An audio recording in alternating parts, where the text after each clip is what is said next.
Good evening to everyone. In last class, what we are doing, this is 17th lecture, I think.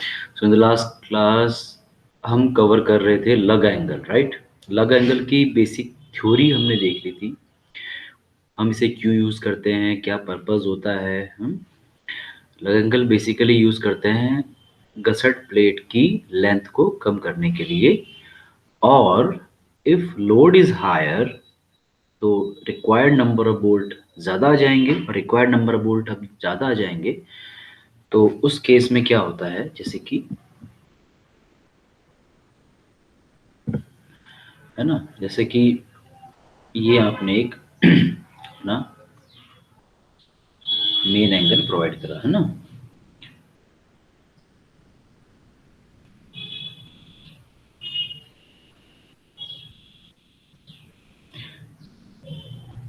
So in this main angle, if your number of volt is coming, let us say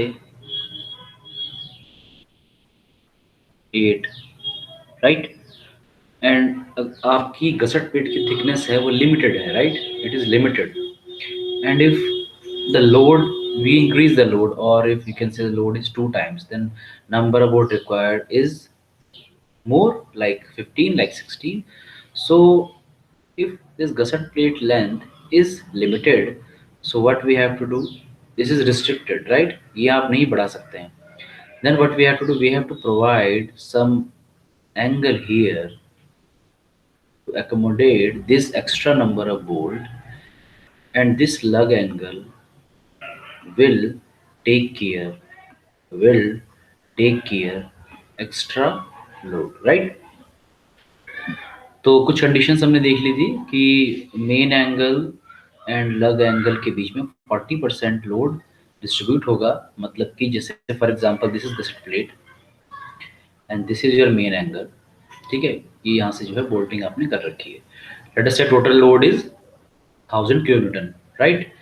And your angle section is equal angle section. So 500 kilonewton load will bear by this leg, which is connected to connected to the gusset plate, and another 500 kilonewton load will shared by this leg, right? और इस leg के साथ आपका attach है एक छोटा सा लग एंगल, दिस इज योर लग angle.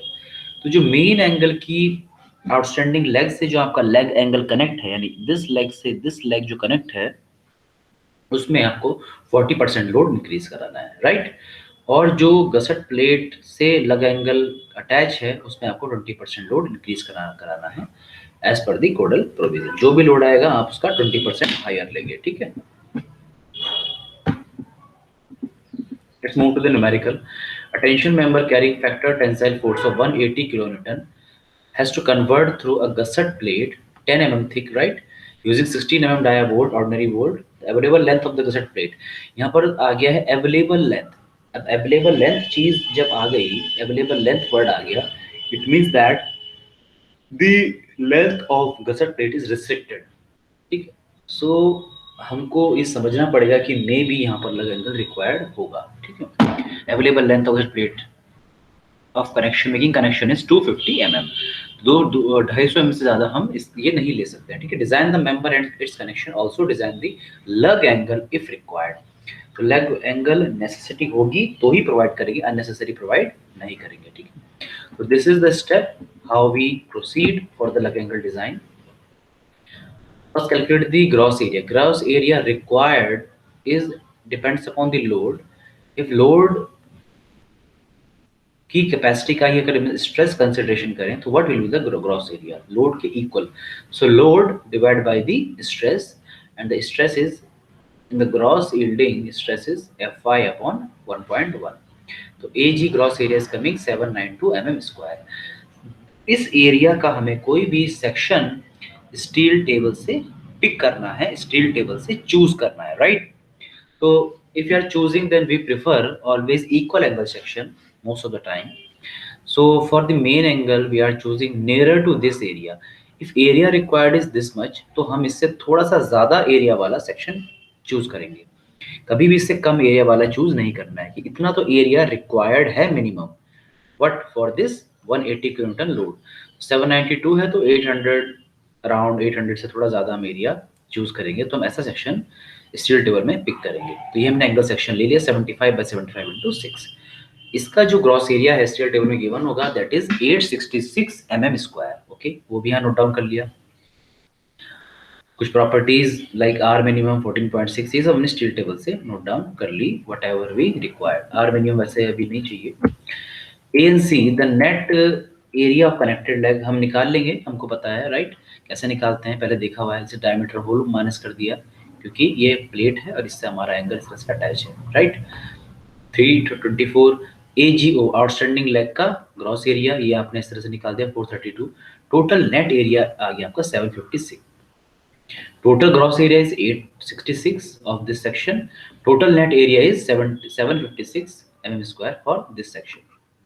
TDN. Now coming to the rupture value. The rupture strength is approximate strength is क्योंकि number of bolt नहीं given है, as we did in the last numerical, we have to assume the number of bolt that is greater than 4.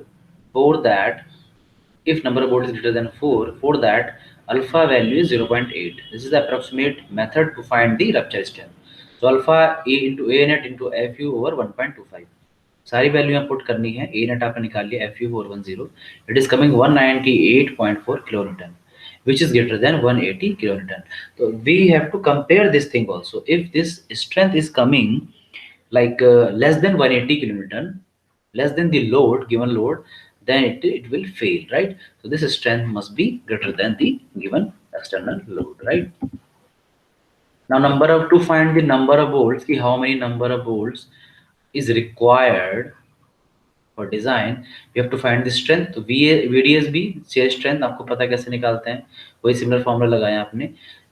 shear strength is coming 29 kilonewton, ठीक है। It is a single shear case because एक plate है और इस तरह से angle है, ये आपने बोल्टिंग कर रखी है। तो it is the single shear surface, single shear case. In that for 16 mm dia bolt, the shear strength is 29 kilonewton. Pitch required is 2.5 D minimum हमको पता है। 40 आ गया। एज डिस्टेंस आप निकालोगे, रोल्ड है तो 1.5 डी नॉट होता है। के बी बोल्ट कांस्टेंट आप निकाल लिया 0.49, ऐसा हम निकालते हैं। वीडीपी भी कैलकुलेट कर सकते हैं आप, बेरिंग स्ट्रेंथ 37.6 कैलकुलेट होके आ रही है, ठीक है।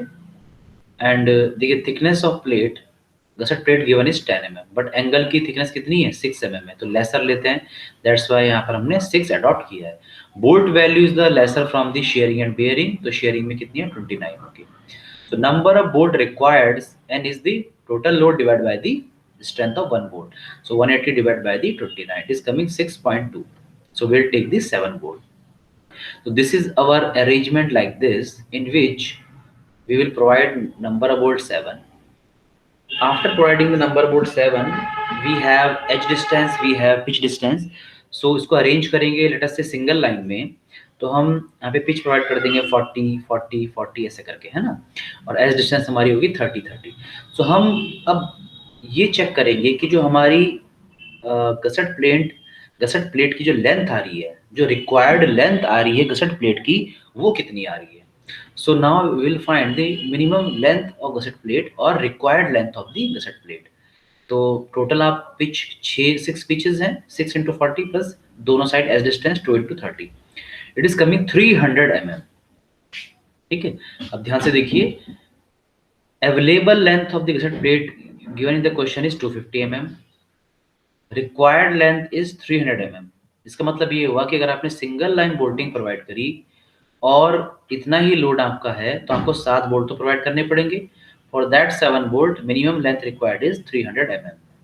Either you may provide the 2 line of bolt, or you may provide the another small angle section that is called lug angle. So here we have decided that we have to provide the lug angle for this case. So now we are coming to the lug angle design. So for the lug angle design, we have to find the section of the lug angle. For the section of the lug angle, we have to find the how much load is coming to the lug angle. So as per the IS code यहाँ पे देखिए लिखा है load on the lug angle. तो मैंने बताया था जैसे ये प्लेट है, ये आपका मेन एंगल है, यहाँ पे बोल्टिंग कर रखी है। स्मॉल एंगल आप इसके नीचे प्रोवाइड करोगे, दिस इज योर लग एंगल लेटस से, और यहाँ पे आपने बोल्टिंग कर दी, इधर भी बोल्टिंग कर दी। तो जो मेन एंगल की ये वाली लेग है जिससे इस लेग एंगल में लोड ट्रांसफर हो रहा है, वो आइस कोड ने कहा कि जितना भी लोड ट्रांसफर होगा उसका आप 20% इंक्रीज करोगे, right? So area of the, what do you call that, this connected leg is 432, which is equal to AGU. So it is equal angle section. तो जो area है दोनों leg का वो equal है, so load distribute will be equal. So total load is, let us say, 180. So 90 will go to this leg of main angle and 90 will go to this leg of the main angle. Means connected leg में भी 90 kilonewton जाएगा और unconnected leg में या outstanding leg में भी 90 kilonewton का load transfer होगा। अब मेन लेग से आउटस्टैंडिंग लेग जो है मेन एंगल की, उससे लग एंगल में लोड ट्रांसफर हो रहा है। आईएस कोड ने कहा है कि 20% इंक्रीज करना है। सो यानी 90 में अगर 20% इंक्रीज करते हैं तो लोड आपका आता है 108 किलोमीटर। तो एक्चुअल में लग एंगल पे जो लोड आएगा that will come 108 kilometre, right? So what will be the area for the lug angle? तो we have to find that. ठीक है, जैसा हमने उसमें किया था मेन एंगल में, तो A G required is total load divide by the yielding strength Fi upon gamma m naught. So 108 into 10 to the power 3 Newton में divide by the Fi upon 1.1, it is coming 475 mm square. तो lug angle का जो section है उसका area 475 mm square इतना होना चाहिए। तो we'll choose a section from the steel table having the area just higher than this area, right? So we have chosen the section that 16 to 16 to 5, और इसका एरिया हमने ऐसे नोट डाउन करके यहाँ पे लिख दिया है, AG इज 575 mm स्क्वायर। ठीक है, थोड़ा एक्स्ट्रा ही है, no issue, right?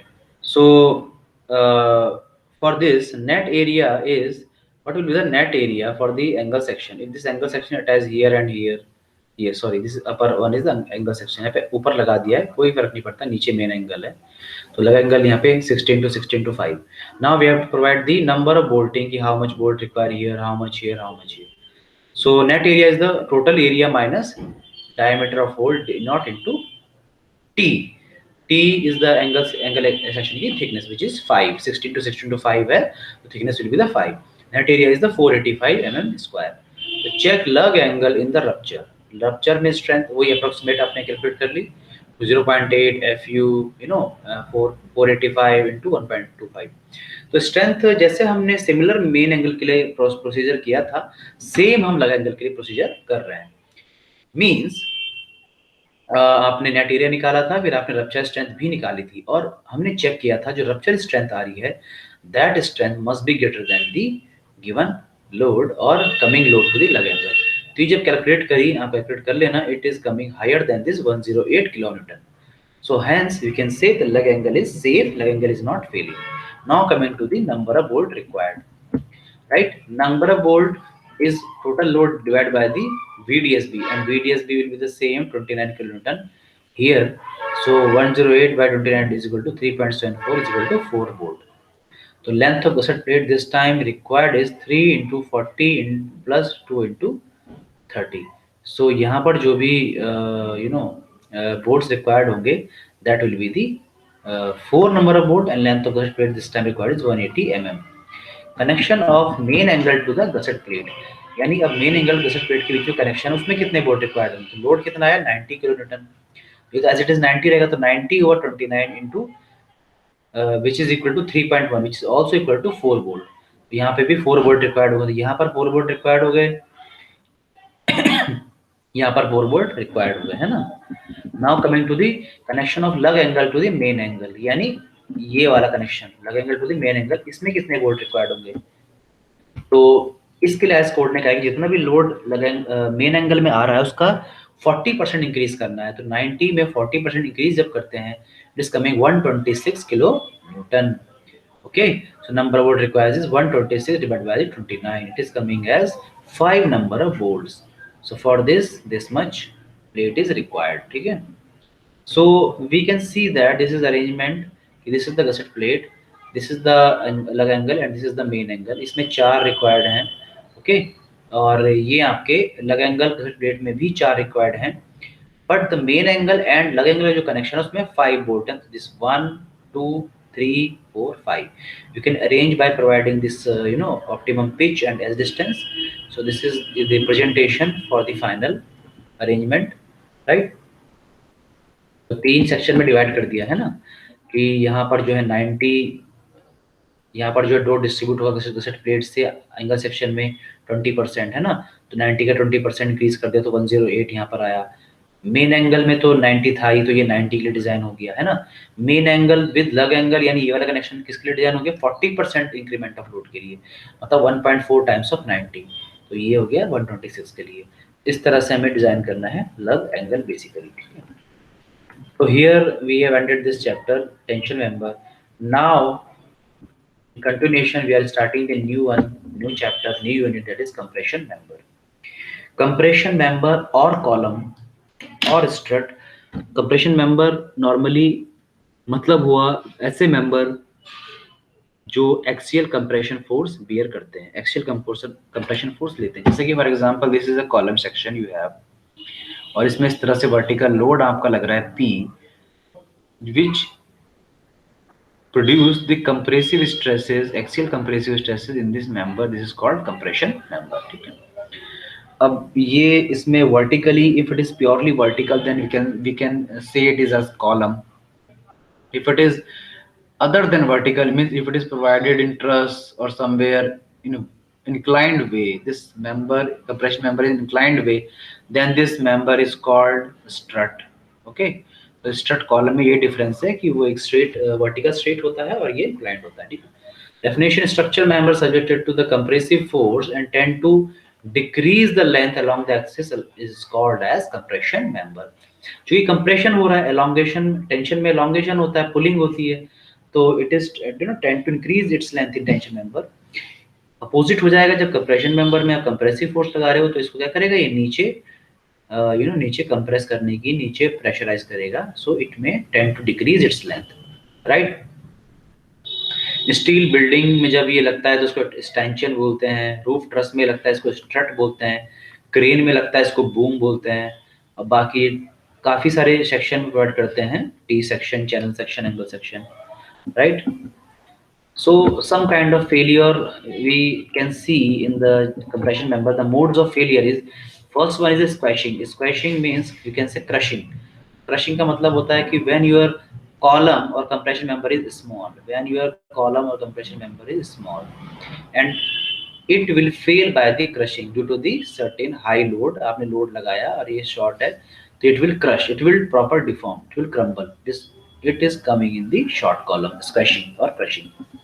Another one is the local buckling. Local buckling का मतलब होता है कि आपका कॉलम है, आपने ऊपर से फोर्स लगाया P, तो ये पूरा बकल नहीं हुआ, थोड़ा सा ऊपर से मान लिया डिफॉर्म हो गया, इस तरह से डिफॉर्म हो गया, तो it is called as local buckling. From very small part से डिफॉर्म होता है। Another one is the overall flexural buckling, मतलब हो गया कि ये आपका कॉलम है, यहाँ पे देखिए फिगर अब बनाया हुआ है, यहाँ आपका कॉलम है, P लोड लग रहा है, तो कंप्लीट कॉलम बकल हुआ, it is called overall flexural buckling, ठीक है। Another mode of failure is torsional buckling.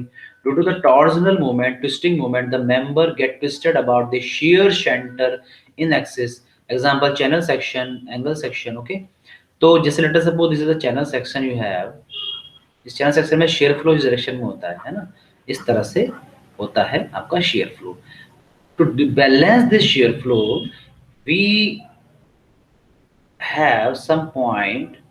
That point, उस पॉइंट की क्या खासियत है कि अगर उस पॉइंट पे आपने लोड लगाया, तो उस पॉइंट पे जो आपने लोड लगाया उससे जो मोमेंट प्रोड्यूस होगा वो एग्जैक्टली उतना मोमेंट प्रोड्यूस होगा जो इसके शेयर फ्लो के दौरान मोमेंट इधर से आ रहा है, लेट अस से दिस इज क्लॉकवाइज, तो ये लोड इस पॉइंट पे लगाने पे जो मोमेंट प्रोड्यूस होगा, it will anti clockwise, opposite in nature and equal to this moment, it will cancel out, okay. So there will be no twisting moment, no torsion if we apply our load at this point, and this point is nothing but called as shear center, okay। The shear center is a point that if we provide the load at that point, our section or our beam will subjected to only bending, there will not be any kind of twisting moment or not any kind of the torsion, right। तो torsion buckling एक failure रहेगी, इस तरह से ये twist हो जाएगा due to rotation. और कुछ और छोटी छोटी टर्म्स आती है, क्लासिफिकेशन आप ऐसे कर सकते हैं कि भाई शॉर्ट कॉलम है, लॉन्ग कॉलम है ना। It's depend upon the lambda, and lambda को कहते हैं हम सिलेंडरनेस रेशियो। इसमें बहुत इंपॉर्टेंट टर्म आती है स्लेंडरनेस रेशियो, जो होता है आपका effective length upon least radius of gyration और minimum radius of gyration, L E effective length. ठीक है, ये कुछ स्मॉल एजम्पशंस हैं इस तरह से इसके कि material must be homogeneous and isotropic. ये कुछ एजम्पशन हम कॉमनली लेते हैं एनालिसिस से पहले। Material is perfectly elastic, no imperfection, member is perfectly straight, must be straight, है ना। उसमें प्रायर कोई डिफॉर्मेशन नहीं होनी चाहिए कि हम उसको टेस्ट अप्लाई कर रहे हैं अपने स्ट्रक्चर में, तो प्रायर कोई डिफॉर्मेशन कोई डिफेक्ट उसमें नहीं होना चाहिए। कोई सेंट्रिसिटी नहीं होगी कॉलम में, pure axial column axial member होगा, एक्सियली लोड ट्रांसफर होगा। एसेंट्रिसिटी नहीं होगी क्योंकि हमें कोई मूवमेंट नहीं चाहिए, राइट। परफेक्ट इलास्टिक होगा, कोई इसमें परमानेंट डिफॉर्मेशन नहीं होगा। कॉलम्स में हिंज्ड होंगी, ठीक है, नॉर्मल की। तो when we derive the equation of buckling load, we have to go through with this differential equation which is written for this kind of the mechanism, and we'll get from here the final buckling load, which is equal to PCR is a buckling load equal to pi square EI upon L का square. Pi square upon E modulus of elasticity, I is the moment of inertia, L is the length of the column. इसमें ही अगर हम बोलें कि एक term आती है least radius of gyration, ये होता है अंडर रूट आई बाई ए। तो आर स्क्वायर क्या हो जाएगा, आई बाई ए। तो if I write here, if I want to reduce this I, eliminate this I, what I have to do, I is equal to a r square. Let us put I equal to a r square. It will be pi square e a r square divided by the L square. So pi square e a divided by the L square upon r square, और L by r क्या होता है हमारा, slenderness ratio lambda. तो pi square E upon lambda का square, इस तरह से आप इसको डिराइव कर सकते हैं। ठीक है, it's a mathematical thing, it's a differential equation. Okay, यहाँ पर जो है पीसीआर बकलिंग लोड प्रोवाइड कर रहे हैं, जिसके कारण इस कॉलम में जो वर्टिकल कॉलम इस तरह से इसमें बकलिंग हो गई, at is the length of column. ठीक है, so now we have some condition, some end condition to find the effective length. Effective length sometime equals to the length of column, sometime it is the greater lesser than the column. It depends upon what are your end conditions. If this is a column and आपने जो है इसके दोनों and fix कर दिए, both ends are fixed, तो LE will be reduced. How much we'll see. तो इसमें जो बकलिंग होगी यहाँ due to fixity here, moment fixity here and here, buckling will go like this only. ठीक है, so effective length is length up to where the buckling is occurring, वो length जिसमें buckling हो रही है, सिर्फ और सिर्फ वो लेंथ। तो वो लेंथ यहाँ पे रिड्यूस हो गई। ठीक है, तो effective length is 0.65 times of the length, है ना। Effective length is L into 0.65 और 0.7, है ना। पिन मतलब बोथ साइड आर पिन और both side are hinged. In case of the both side are pin और hinged, the buckling will full, buckling occurs fully. So ये fully हो रही है यानी whole length will participate in buckling. ठीक है, so L E equals to L. तो यहाँ पर जो है कोई भी रिडक्शन लेंथ में नहीं होगा, effective length will be the equal to the total length of the column. Third one is one pin end one fix. एक साइड तो यहाँ पर जो है फिक्स कर दिया और एक साइड यहाँ पे जो है पिन कर दिया, हिंज कर दिया। तो in this case what is the k value, what is the this constant value, factor value, the k is the 0.8 in this case, right. Another one is, or sometime it is called L by root 2. Another case is free, one fixed, one fixed and one is free. This end is free, this is fixed. So here buckling deflection will be like this. If deflection is like this, for the mathematical point of view, we have to meet this here. So let us draw a virtual line, a unreal line, to meet this curve to this vertical. So when we draw this and we'll meet with this line of axis, so we'll get this much length. Okay, this time the effective length is bigger than the actual length. So we write it is as the L effective is equal to 2 times of L, right. मतलब अगर दोनों and fix हुए तो आपकी होगी 0.65L। अगर एक and fix है एक एंड फ्री है तो आपकी इफेक्टिव लेंथ क्या हो जाएगी, 2 times of L। Some conditions are, partially restrained condition. So this is called partially restrained condition. Means this end is fixed or restrained by the translation and rotation. Language ऐसे आती है कि restrained by the translation and rotation, मतलब वो ना तो इधर इधर ट्रांसलेट हो सकता है, ऊपर नीचे दाएं बाएं जा सकता है एंड, और ना ही उसमें कोई रोटेशन आ सकता है, मतलब कोई मूवमेंट आ सकता है। इट इज फुल्ली रिस्ट्रेन्ड, मतलब ना ही उसमें मूवमेंट आएगा ना ही उसमें कोई वर्टिकल और हॉरिजॉन्टल डिस्प्लेसमेंट आएगा, ठीक है। तो इसको कहते हैं fix joint. This is a guided roller kind of joint. इसमें फिक्सिटी है बट यहाँ पे रोलर है, तो रोलर का मतलब हो गया कि इस तरह से इसमें हॉरिजॉन्टल मूवमेंट हो सकता है, वर्टिकल मूवमेंट नहीं हो सकता है, ठीक है। तो guided roller is partially restrained. In this case, in such case, effective length is 1.2 times of L. Effective length is 1.2 times of actual length, ठीक है। इस तरह से कुछ कंडीशंस हैं, और टेबल नंबर 3 में, पेज नंबर 20 में आईएस कोड ने कुछ सिलेंडरनेस रेशियो की वैल्यू कांस्टेंट दी है। ये वैल्यू इंपॉर्टेंट है, आपको याद करनी चाहिए टेबल नंबर 20 से, बिकॉज ये डेटा आपको देता है, थ्योरी आपको क्वेश्चन में देता है, और ये वैल्यूज आपसे पूछता है किसमें, कम्पिटिटिव एग्जामिनेशन में। बहुत से कम्पिटिटिव एग्जामिनेशन में, जॉब के एग्जाम में ये क्वेश्चंस आ चुके हैं कि कंप्रेशन मेंबर है तो क्या स्लेंडरनेस रेशियो की वैल्यू होगी, टेंशन मेंबर है तो क्या स्लेंडरनेस रेशियो की वैल्यू होगी, कंप्रेशन मेंबर में अगर विंड और अर्थक्वेक लोड है तो क्या कंप्रेशन की वैल्यू होगी, टेंशन में तो क्या वैल्यू होगी, ऐसे है ना। सो लेट अस से compression member, it is compression member, simple compression member, उसमें कोई अर्थक्वेक वगैरह लोड नहीं लग रहा है, सिंपल लोड है, डेड लोड, लाइव लोड, तो स्लेंडरनेस रेशियो की वैल्यू होती है, लैम्डा की वैल्यू होती है 180। Okay. Compression member only wind and earthquake load, compression member ऐसा है कि उसमें ओनली जो है विंड और अर्थक्वेक लोड आ रहे हैं। In this case the value is 250, the value of lambda is 250।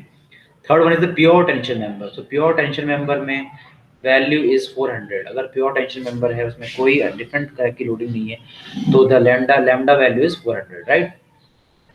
Tension tie with wind load and earthquake load, और कंप्रेशन 350, ठीक है। अगर टाई है, मतलब टेंशन मेंबर ही है, बट दिस टाइम उसमें क्या है, विंड लोड है या अर्थक्वेक लोड है, ठीक है।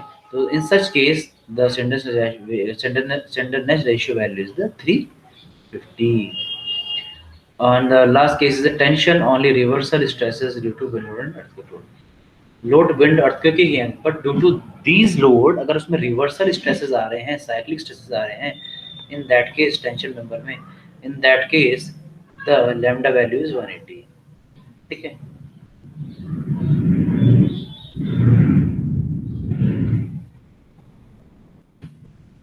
Next class will see the design of compression member. ये बेसिक्स हो गया कंप्रेशन मेंबर का। In next class we will see the design steps. देखिए डिजाइन स्टेप्स हैं, and then we'll solve one or two numerical, at least one and maximum two numerical in the simple compression member. Then we'll move to our next topic, built-up section. Okay, is lacing and batten, right? So here we are ending this.